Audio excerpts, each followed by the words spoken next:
all aspire to buy a home at some point or the other in our lives. But what do you do before you can afford one? Renting an apartment is the only option in that case. Contacting a broker, zeroing in on a house, drawing up an agreement that suits your needs. Sounds too much? Let's simplify the process for you. Firstly, a thorough background check on the property is a must. First, when the licensee is entering into the agreement with the licensor, he should ensure that the licensee is owning the property. It should not happen that he is himself is not owning the property and he is again subletting it. The rent commanded in that area as per the ready reckoner rate should be applicable. That's one. But the market value normally is higher than the ready reckoner rate. So it is advisable that the licensee and licensor look at the standard rates. After you decide on the rent comes the crucial task of drawing up an agreement. Firstly, you must keep pictures of the property when it's being handed over to you and get the homeowner to acknowledge these pictures. Secondly, ensure that the nature of the lease, commencement and duration of the term are clearly specified. Maintaining proof of the deposit money, agreeing on the purpose of the lease, that is whether the property is for residential or commercial use, additional charges for maintenance, security, electricity, water and gas are amongst a few other factors to bear in mind. One of the most common causes for dispute is refunding the security deposit. So what do you do if the homeowner is refusing to return your deposit?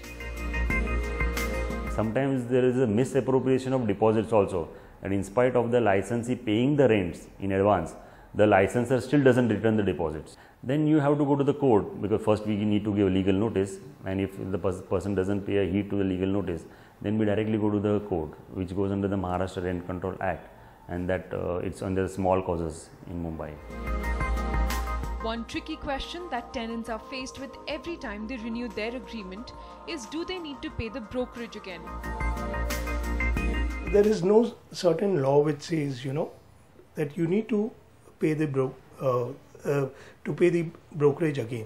But since you are availing his services, since the broker or the property consultant is there with you always, helping you out in your in each and every need of the hour, so that is the reason one should actually pay the brokerage.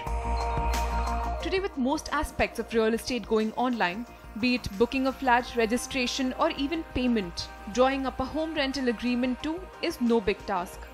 Take the create your own rental agreement option by housing.com for instance.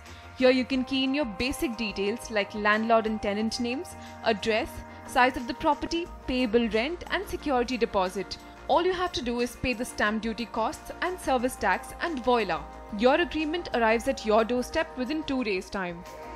We've kind of created a comprehensive list of clauses after reviewing over 500 agreements, that these are the typical clauses that come into an agreement. Now, if you're looking to rent an apartment for a short-term basis, then a leave-in license agreement would be the best option for you, as here you can also renew the agreement on a regular basis.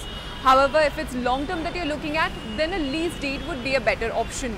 But most importantly, when in doubt, don't hesitate to contact a legal expert to give you a second opinion on your agreement. From Mumbai, Ankita Sinha for NDTV.